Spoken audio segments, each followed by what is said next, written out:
آمین والصلاة والسلام علی سید الانبیاء والمرسلین وعلی آلہ واصحابہ اجمعین اما بعد فاعوذ باللہ من الشیطان الرجیم بسم اللہ الرحمن الرحیم۔ احباب گرامی آج جس مسئلے پہ ہم گفتگو کرنا چاہ رہے ہیں اس مسئلے کو سماعت کرنے سے پہلے آپ یہ ایک صاحب موصوف کی ویڈیو سماعت کیجئے۔ عزاداری حسین کو کوئی خطرہ نہیں، چاہے فتویٰ باہر سے آئے چاہے اندر سے آئے۔ ہم نے عزاداری حسین کسی سے پوچھ کے نہیں کرنی۔ عزاداری حسین ابن علی کسی فتوے کی محتاج نہیں۔ محبت حسین ہے، یہ عشق حسین ہے۔ آج زمانہ ہم سے کہتا ہے جی آپ عزاداری کرتے، آپ زنجیر زنی کرتے، آپ قرآن سے ثابت کریں۔ یہ بہت پرانا سوال ہو گیا کہ زنجیر قرآن سے ثابت کریں، ماتم قرآن سے ثابت کریں، عزاداری قرآن سے ثابت کریں۔ سوال مشکل کرو، ہم پھر جواب دیتے ہیں۔ چلے میں سوال خود مشکل کر لیتا ہوں پھر جواب دے دیتا ہوں۔ سوال یہ ہوتا ہے عزاداری قرآن سے ثابت کریں، علماء کی موجودگی میں دعا لینے کے لیے۔ آپ سوال ہمیں یہ کریں، ہم جواب دیتے ہیں۔ ہم قرآن عزاداری سے ثابت کرتے ہیں۔ جو بندے خاموش ہو گئے مجھے چہروں سے پتہ چل رہا ہے، سوال اس لیے آ گیا کہ قرآن کو ثابت کرنے کی کیا ضرورت ہے؟ سرکار قرآن آپ کے لیے معتبر ہے، غیر مسلم کے لیے نہیں۔ وہ قرآن پہ یقین نہیں رکھتا۔ آج کوئی عیسائی کسی مفتی کے دروازے پہ جائے، وہ کہے میں ہاتھوں پہ قرآن لے کے آیا ہوں، مجھے ثابت کر یہ اللہ کی کتاب ہے، میں مسلمان ہو جاؤں گا۔ وہ کہے گا کیسے ثابت کروں؟ وہ کہے گا جو اس میں لکھا ہے وہ آج کر کے دکھا۔ اگر ہو سکتا ہے تو پھر یہ قرآن موج جائے۔ وہ کہے گا میں کروں گا۔ وہ قرآن کھولے گا، کھول کے کہے گا اس قرآن میں لکھا تمہارے ایک نبی تھا، نام اس کا یوسف تھا، مصر کے کمرے میں آیا تھا، سامنے مصر کی عورتیں بیٹھی تھی، ان کے ہاتھوں میں چھریاں تھی، پھل تھے، انہوں نے یوسف کا چہرہ دیکھا، اتنی محو ہو گئی یوسف کے چہرے میں، انہوں نے بجائے پھل کاٹنے کے انگلیاں کاٹ لی۔ اس نے کہا عقل ہی تسلیم نہیں کرتی کہ انگلیاں کٹ جائے پتہ بھی نہ چلے، ہاتھ کٹ جائے پتہ بھی نہ چلے، لہو بھی نکلے تکلیف بھی نہ ہو، درد بھی ہوتی رہی ہو اور جسم کو گھبراہٹ بھی محسوس ہو۔ اس نے کہا ایسا تو آج کر کے دکھا، میں مسلمان ہو جاؤں گا۔ مولوی دروازہ بند کر سکتا ہے، حسین کا ماتم بند نہیں کرے گا۔ ہم اس کا ہاتھ پکڑ کے ہلکا ماتم میں لے کے آگے ہم پوچھیں گے اب سوال کر، وہ کہے گا کیسے ہوا تھا؟ ہم زنجیر کا ماتم دکھا گے ایسے ہوا تھا۔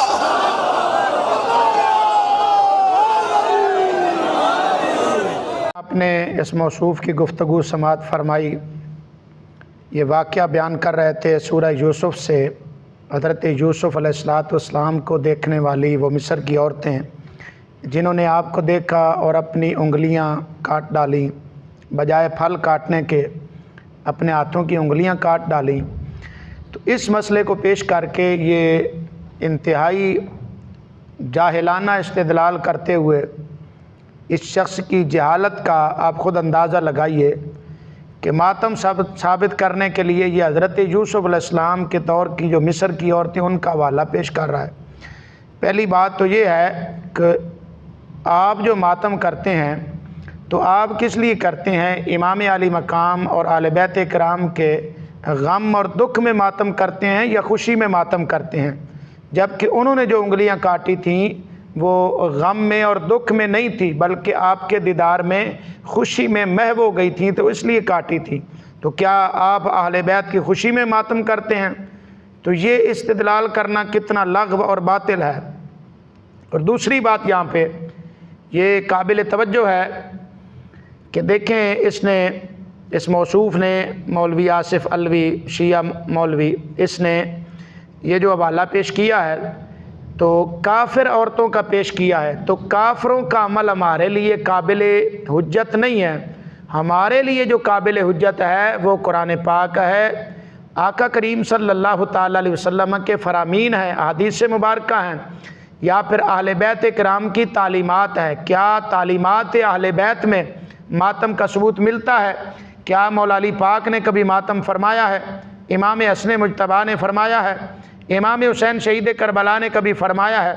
بلکہ ہمارا تو یہ سوال رہتا ہے تم پہ کہ تم کہتے ہو اگر ہم یہ دلائل پیش کرتے ہیں نا کہ ماتم کرنا منع ہے، ماتم کرنا ثابت نہیں ہے، تو تم کہتے ہو کہ باقیوں کا ماتم کرنا منع ہے، معصوم کا ماتم کرنا جائز ہے۔ اگرچہ اس میں بھی شیعہ اور سنی کا اختلاف ہے، اہل سنت و جماعت کے ہاں معصوم صرف انبیاء اور فرشتے ہیں، ان کے علاوہ کوئی معصوم نہیں ہے، جبکہ شیعہ حضرات کے ہاں ائمہ کرام بھی معصوم ہیں، تو اس لیے یہ کہتے ہیں کہ معصوم کا ماتم کرنا جائز ہے۔ تو میں پوچھنا چاہتا ہوں ہمارا اہل سنت کا تم پر یہ سوال ہے کہ میرے آقا کریم صلی اللہ تعالیٰ علیہ وسلم نے جب دنیا سے ظاہری طور پہ پردہ فرمایا تو کیا مولا علی پاک نے ماتم کیا غم میں، یا مولا علی پاک کی شہادت کے بعد امام حسن مجتبیٰ نے ماتم کیا، یا امام حسن مجتبیٰ کی شہادت کے بعد امام حسین شہید کربلا نے ماتم کیا، یا امام حسین شہید کربلا کی شہادت کے بعد امام زین العابدین نے کبھی ماتم کیا؟ تو قطعاً یہ بات آپ نہ حدیث سے ثابت کر سکتے ہیں، نہ ہی ائمہ کرام کے فرامین سے ثابت کر سکتے ہیں۔ ہماری کتب تو ہماری رہی، آپ اپنی کتب سے بھی یہ مسئلہ ثابت نہیں کر سکتے کہ کبھی بھی مولا علی پاک نے، امام حسن مجتبیٰ نے، یا امام حسین شہید کربلا نے، یا امام زین العابدین نے کبھی بھی ماتم کیا ہو۔ تو لہٰذا یہ گپیں ہیں، کبھی بھی یہ ثابت نہیں کر سکتے۔ تو یہ چرب زبانی تو ان کی ہو سکتی ہے، کبھی بھی یہ مسئلہ اپنی کتب سے یا تعلیمات اہل بیت سے یہ ثابت نہیں کر سکتے۔ شخص ہے یہ بھی قرآن پاک سے ماتم ثابت کرنے کی کوشش کر رہا ہے، اب آپ اس کا استدلال بھی سماعت کیجئے۔ ماتم کو اچھا نہیں سمجھتے، ہم کہتے ہیں کہ شیعہ ماتم کرتے ہیں، تو آؤ آج اللہ کے قرآن سے دیکھیں کہ کیا اللہ پاک نے قرآن میں ماتم کرنے کی اجازت دی ہے۔ قرآن کسی بھی مسلک کی کتاب نہیں۔ سورۃ نساء ہے، 6واں پارہ ہے، شروع ہی یہاں سے ہوتا ہے، 6 پارے کی پہلی آیت ہے، لا یحب اللہ الجہر بالسوء من القول الا من ظلم۔ اللہ کہتا ہے میں کسی کے واہ ویلے کو، سو کو پسند نہیں کرتا، الا من ظلم، مگر جہاں پہ ظلم ہوا ہے وہاں تمہیں اجازت ہے۔ اور میرے بیٹا یہ قرآن ہے، سب کو پتا ہے کہ کربلا معلیٰ میں امام پاک حسین علیہ السلام کے ساتھ ظلم ہوا ہے۔ تو میرے بیٹا جب قرآن اجازت دے رہا ہے کہ الا من ظلم، کہ جہاں پہ ظلم ہوا ہے وہاں ماتم جائز ہے، تو ماتم کرنا چاہیے بنص قرآن، یہ قرآن نے کہہ دیا۔ دوسرا بیٹا صحیح بخاری دیکھو پڑھ کے، شیعوں کی نفرت سے آپ نے اللہ کا قرآن چھوڑ دیا ہے۔ گرامی، آپ نے اس کی گفتگو سماعت فرمائی۔ پہلی بات تو یہ ہے کہ اس شخص کو قرآن پاک پڑھنا بھی نہیں آ رہا، دیکھ کر پڑھنا نہیں آ رہا۔ تو جس شخص کو قرآن پاک دیکھ کر پڑھنا نہیں آ رہا، اس کو سمجھے گا کیا؟ اس کا ترجمہ، اس کا مفہوم اور اس کی تشریح کیا سمجھے گا؟ یہ لفظ کیا پڑھ رہا ہے؟ الا من ظلم، حالانکہ ظلم لفظ نہیں ہے، الا من ظلم، لام کے نیچے زیر ہے، لام پر زبر نہیں ہے۔ تو اس کو دیکھ کر، قرآن پاک دیکھ کر پڑھ رہا ہے، لیکن دیکھ کر پڑھنا نہیں آ رہا، تو یہ قرآن پاک کو سمجھے گا کیا؟ اس کا مفہوم اور مطلب کیا بیان کرے گا؟ خود کیا سمجھے گا؟ یہ بندہ استدلال کر رہا ہے قرآن پاک سے۔ اب آپ اس کی اگلی بات سماعت کیجئے، جو اس نے اس کا ترجمہ کیا تو کہتا ہے کہ اللہ تعالیٰ واویلے کو پسند نہیں کرتا مگر جس پر ظلم کیا گیا۔ تو لفظ الجہرہ اس کا معنی اس نے واویلا کیا ہے، حالانکہ ان حضرات یعنی شیعہ حضرات کی اپنی کتب میں اپنے جو قرآن پاک کے ترجمے ہیں ان میں بھی کسی نے یہ جہر کا معنی واویلا نہیں کیا، بلکہ میں آپ کو پیش کرنا چاہتا ہوں، یہ شیعہ حضرات کا ترجمہ قرآن ہے القرآن المبین، اس کا ترجمہ اور تفسیر بیان کی ہے السید امداد حسین الکاظمی المشہدی، اور حمایت اہل بیت لاہور سے یہ ترجمہ قرآن چھپا ہے۔ یہ 6 پارے کی پہلی آیت مبارکہ یہ موصوف پڑھ رہے تھے۔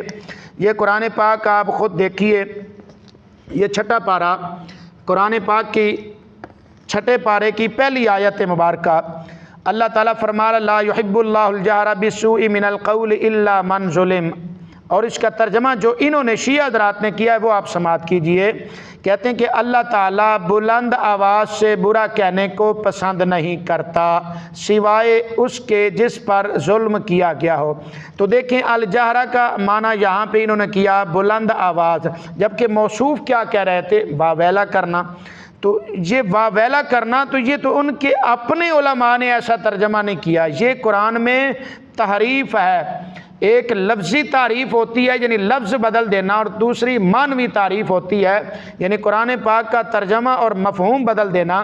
تو قرآن پاک میں چاہے لفظی تعریف ہو چاہے معنوی تعریف ہو، یہ مسلمان کا کام نہیں بلکہ یہ تو یہودیوں اور عیسائیوں کا کام ہے۔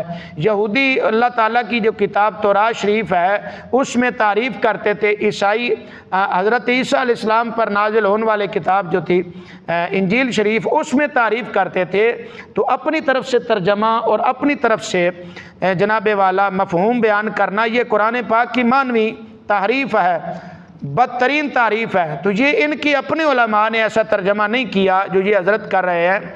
اب اسی جو میں نے آپ حضرات کے سامنے پیش کیا القرآن المبین، سید امداد حسین الکاظمی المشہدی، انہوں نے ترجمہ کے ساتھ اسی آیت کی جو تشریح بیان کی ہے، تفسیر کی ہے، وہ سماعت کیجیے۔ تفسیر مجمع البیان کے حوالے سے کہتے ہیں کہ امام جعفر صادق علیہ السلام سے منقول ہے کہ اللہ تعالیٰ اس بات کو پسند نہیں کرتا کہ مدد طلب کرنے میں کسی کو برا بھلا کہا جائے سوائے اس شخص کے جس پر ظلم کیا گیا ہو۔ اس کے لیے کوئی حرج نہیں کہ وہ ظالم کے خلاف اتنی ہی مدد مانگے جتنی مدد کا دیا جانا دین میں جائز ہے۔ تو احباب گرامی دیکھیے، پہلی بات تو یہ کہ یہ الجہر لفظ کا معنی انہوں نے غلط کیا۔ معنی کیا کیا؟ واویلا کیا، اور پھر اس واویلے کی پھر آگے اپنی مرضی سے تشریح کی۔ اس کا معنی پھر ترجمہ میں پہلے اس لفظ کا معنی واویلا کر رہے ہیں اور بعد میں خود تشریح کرتے ہوئے اسی کا معنی ماتم کر دیا۔ حالانکہ پہلی بات تو یہ کہ یہ واویلا ترجمہ بنتا ہی نہیں ہے، اور پھر واویلا کا معنی پھر آگے بگاڑ کر، یعنی یہ تعریف در تعریف ہے قرآن پاک میں، اتنی بڑی تعریف کر رہے ہیں۔ تو پھر اس واویلا پہلے ایک ترجمہ غلط کیا، یعنی پہلے ایک جھوٹ بولا، پھر اس جھوٹ کے ساتھ دوسرا جھوٹ بولا کہ واویلا کا معنی ماتم کر دیا۔ تو یہ کسی طرح بھی اس قرآن پاک سے یہ مسئلہ ان کا ثابت نہیں ہوتا۔ تو آئیے اب میں دوسرا حوالہ پیش کرتا ہوں ان کا۔ یہ ان کے عالم ہیں جناب والا سید مقبول احمد صاحب دہلوی، انڈیا کے عالم ہیں، انہی کے شیعہ حضرات کے۔ تو اس کا پارہ نمبر جو 6 ہے، ترجمہ کرتے ہوئے اسی آیت مبارکہ انہوں نے بھی یہی ترجمہ کیا ہے۔ اللہ لفظوں میں کھول کر بدی بیان کرنے کو پسند نہیں کرتا سوائے اس کے جو ستایا گیا ہو۔ انہوں نے بھی وہی تفسیر مجمع البیان کے حوالہ سے وہی بات ذکر کی جو القرآن المبین میں انہی کے عالم امداد حسین قاسمی نے بیان کی ہے۔ اسی طرح یہی مفہوم تفسیر کمی میں بھی موجود ہے، انہوں نے بھی یہی بات کی ہے۔ تو بہرحال ان کی اپنے علماء ان کی اس بات کا رد کر رہے ہیں۔ تو یہ مسئلہ ان کا اپنی کتب سے ثابت نہیں، یہ محض غلط بیانی کر رہے ہیں اور بالکل کس بیانی سے کام لے رہے ہیں۔ آئیے اب ہم ان کی کتب سے یہ ثابت کرتے ہیں کہ آیا ماتم کا کیا حکم ہے۔ سب سے پہلے جو میں حوالہ پیش کرنا چاہ رہا ہوں یہ ان حضرات کی کتاب ہے تفسیر کمی، اصل عربی کی ہے، ایران کا چھاپا ہے۔ تفسیر کمی کا صفحہ نمبر جناب والا 699 صفحہ 699، اس پر قرآن پاک کی آیت مبارکہ جناب والا سورہ ممتحنہ کی آخری آیت مبارکہ اللہ تعالیٰ فرما رہے یا ایھا النبی اذا جاءک المؤمنات یبایعنک علی الا یشرکن باللہ شیئا ولا یسرقن ولا یزنین ولا یقتلن اولادہن ولا یأتین ببہتان یفترینہ بین ایدیہن وارجلہن ولا یعصینک فی معروف فبایعہن واستغفر لہن اللہ۔ اس آیت مبارکہ دا ترجمہ ہے، اس کا ترجمہ یہ ہے کہ اللہ تعالیٰ فرما رہا ہے اے نبی صلی اللہ تعالیٰ علیہ وسلم، جب تمہارے پاس مومن عورتیں آئیں تمہاری بیعت کرنے کے لیے اس بات پر کہ وہ شرک نہیں کریں گی اللہ کے ساتھ کسی کو شریک نہیں ٹھہرائیں گی، چوری نہیں کریں گی، بدکاری نہیں کریں گی، اپنی اولاد کو ناحق قتل نہیں کریں گے، ولا یاتین ببہتان یفترینہ بین ایدین، کسی پر جھوٹا بہتان نہیں لگائیں گی، ولا یعصینک فی معروف، اور معروف میں آپ کی نافرمانی نہیں کریں گی۔ تو معروف میں نافرمانی کا مطلب کیا ہے؟ یہ تفسیر کمی اسی آیت مبارکہ کے ان الفاظ کی تشریح کرتے ہوئے لکھتے ہیں، آپ صلی اللہ تعالیٰ علیہ وسلم سے پوچھا گیا یا رسول اللہ صلی اللہ علیہ وسلم ما ھذا المعروف الذی امرنا اللہ بہ اللہ نعصیک فیہ، فقال اللہ تخمشن وجہا ولا تلتمن خدا ولا تنفتن شعرا ولا تمزقن جیبا ولا تسودن ثوبا ولا تدعون بالویل والثبور فبایعہن رسول اللہ صلی اللہ تعالیٰ علیہ وسلم علی ھذہ الشروط۔ تو یہ عربی انہوں نے کی، اس کا ترجمہ بھی انہی کی زبان سے میں پیش کرنے جا رہا ہوں۔ یہ جناب والا ترجمہ مقبول حسین دہلوی شیعہ حضرات کا چوٹی کا عالم ہے۔ ترجمہ مقبول کی یہ دوسری جلد ہے، صفحہ نمبر 1080 ہے۔ اسی روایت کو نقل کر کے، جو تفسیر قمی والی ہے، اسی کو نقل کر کے اس کا ترجمہ کرتے ہوئے کہتا ہے کہ آقا کریم صلی اللہ تعالیٰ علیہ وسلم سے پوچھا گیا کہ یا رسول اللہ صلی اللہ علیہ وسلم، وہ نیکی جس کے بارے میں خدا تعالیٰ نے حکم دیا ہے کہ ہم اس میں آپ کی نافرمانی نہ کریں، وہ کیا ہے؟ فرمایا وہ یہ ہے کہ تم اپنے رخسار پر تمانچے نہ مارو، اپنے منہ نہ نوچو، اپنے بال نہ کھینچو، اپنے گریبان چاک نہ کرو، اور کالے کپڑے نہ پہنو، اور ہائے وائے کر کے نہ روو۔ بالکل وہی الفاظ عربی میں جو تفسیر قمی میں آئے ہیں، اسی کا لفظ بلفظ انہی کے عالم نے جو ترجمہ کیا، انہی کی زبانی میں نے آپ حضرات کے سامنے پیش کیا۔ تو اس میں یہ واضح الفاظ ہیں، اللہ تخمشن وجہن، کہ اپنے چہرے پر تمانچے نہ مارو، ولا تلتمن خدن، اور اپنے منہ نہ نوچو، ولا تنتفن شعرن، اپنے بال نہ نوچو، ولا تمزقن جیبن، گریبان چاک نہ کرو، گریبان نہ پھاڑو، ولا تسودن ثوبا، سیاہ کپڑے نہ پہنو، ولا تدعون بالویل والثبور، اور ہائے وائے نہ کرو۔ تو ان چیزوں سے، یعنی چہروں پر تمانچے مارنا، گریبان پھاڑنا، بال نوچنا، یہی تو ماتم ہے۔ تو اس سے تمہارے اپنے جو حضرات ہیں، تفسیر قمی پڑھ لیں، تفسیر قمی پڑھ لیں یا یہ ترجمہ مقبول پڑھ لیں، دونوں نے لکھا ہے کہ یہ بالکل ناجائز ہے، اس سے آقا کریم صلی اللہ تعالیٰ علیہ وسلم نے سختی سے منع فرمایا ہے۔ آئیے اگلا حوالہ میں پیش کرنے جا رہا ہوں، اگلا حوالہ سماعت کیجئے۔ جناب والا، یہ انہی حضرات کی کتاب نہج البلاغہ، ان کے بقول اس میں مولا علی پاک کے خطبات جمع کیے گئے ہیں۔ آئیے اسی کو دیکھتے ہیں کہ نہج البلاغہ میں کیا ہے۔ ان کے بقول مولا علی پاک کے جو فرامین ہے، انہی کو دیکھیے۔ یہ جناب والا صفحہ نمبر نہج البلاغہ کا 718 ہے، اور حصہ نمبر نہج البلاغہ کا 3 ہے۔ مولا علی پاک کا فرمان جو ان کی طرف انہوں نے منسوب کیا ہے، کہتے ہیں کہ مولا علی پاک فرماتے ہیں وَعَلَيْكُمْ بِالصَّبْرِ فَإِنَّ الصَّبْرَ مِنَ الْإِيمَانِ كَالرَّأْسِ مِنَ الْجَسَدِ وَلَا خَيْرَ فِي جَسَدٍ لَا رَأْسَ مَعَهُ وَلَا فِي ایمان لَا صَبْرَ مَعَهُ۔ ترجمہ بھی ہمارا نہیں، انہی کا اپنا ہے، یہ انہی کا عالم ہے مفتی جعفر حسین، مفتی جعفر شیعہ خود ہی ترجمہ کر رہا ہے مولا علی کے اس فرمان کا۔ کہتا ہے کہ مولا علی پاک نے فرمایا صبر اختیار کرو، کیونکہ صبر کو ایمان سے وہی نسبت ہے جو سر کو بدن سے ہوتی ہے، یعنی ایمان کے ساتھ صبر کا وہ تعلق ہے جو سر کا بدن کے ساتھ تعلق ہوتا ہے۔ اگر بدن کے ساتھ سر نہ رہے تو بدن بیکار ہے، اسی طرح ایمان کے ساتھ صبر نہ ہو تو ایمان بھی ختم ہو جاتا ہے۔ تو خود کہتا ہے اگر سر نہ ہو تو بدن بیکار ہے، اسی طرح ایمان کے ساتھ صبر نہ ہو تو ایمان میں کوئی خوبی نہیں۔ آگے کہتا ہے ہر کے راز صبر نیست ایمان نیست، یعنی جس شخص میں صبر نہیں ہے اس میں ایمان بھی نہیں ہے۔ تو صبر کرنے کا مولا علی پاک نے حکم فرمایا ہے، نہ کہ واویلا کرنے کا اور ماتم کرنے کا۔ اسی نہج البلاغہ کا صفحہ نمبر 735 ہے، حصہ نمبر 3 ہے۔ مولا علی پاک ایک اور فرمان کہتا ہے وقال علیہ السلام ینزل الصبر علی قدر المصیبت من ضرب یدہ علی فخذہ عند مصیبتہ حبط عملہ۔ کہتا ہے مولا علی پاک نے فرمایا جو شخص مصیبت کے وقت اپنے ہاتھ اپنی رانوں پر یعنی اپنی ٹانگوں پر مارے، مصیبت کے وقت ہاتھ مارے یعنی ماتم کرے، تو حبط عملہ، اس کے اعمال ضائع ہو جاتے ہیں، اس کی نیکیاں برباد ہو جاتی ہیں۔ تو دیکھیں مولا علی پاک جو تمہارے بقول جو تم کہتے ہو کہ نہج البلاغہ میں مولا علی پاک کے خطبات جمع ہے، تو انہی خطبات کو آپ پڑھ لیجئے۔ مولا علی پاک تو صبر کا حکم دے رہے ہیں، اور ہاتھ مارنے سے رانوں پہ ہاتھ مارنے سے ماتم کرنے سے منع کر رہے ہیں۔ اسی طرح جناب والا یہ آپ چوتھا حوالہ سماعت کیجئے، یہ آپ ہی حضرات کی چوٹی کی کتاب ہے فروق کافی، جلد نمبر اس کی 1 ہے۔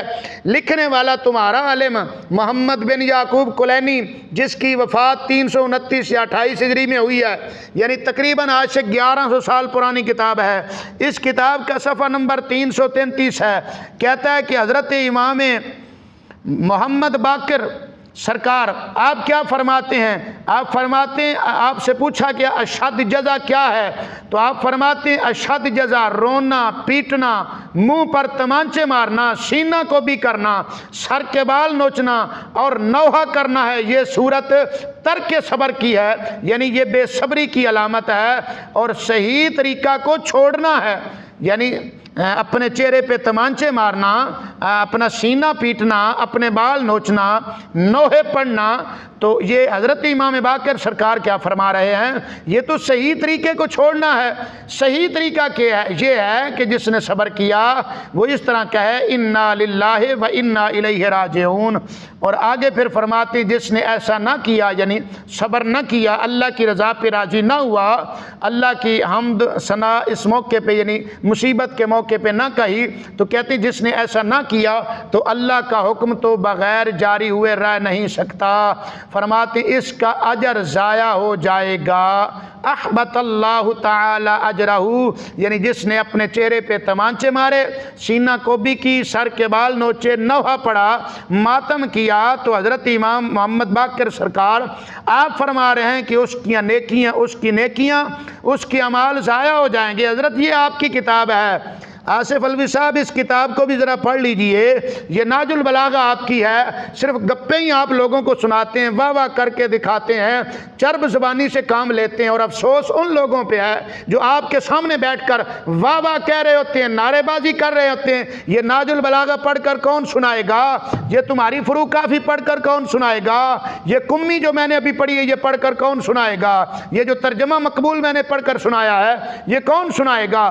آئیے پانچواں والا تمہاری کتاب سے پیش کر رہا ہوں، یہ تمہاری سیاہ اربع میں یہ شامل ہے، جس طرح فروغ کافی سیاہ اربع میں شامل ہے، تمہاری سب سے معتبر ترین جو کتب ہیں ان میں شامل ہے۔ اسی طرح یہ ملا یادر الفقی شیخ صدوق تمہارے عالم ہیں، ان کی یہ کتاب ملا یاد الفقی تمہاری سیاہ اربع میں شامل ہے، جس طرح اہل سنت کی سیاہ ستہ ہیں تمہاری سیاہ اربع ہیں، چار بڑی کتابیں، ان میں یہ ملا یاد الفقی ہے۔ یہ دیکھیے اس میں جناب والا جلد نمبر اس کی 2 ہے، حصہ نمبر اس کا 2 ہے۔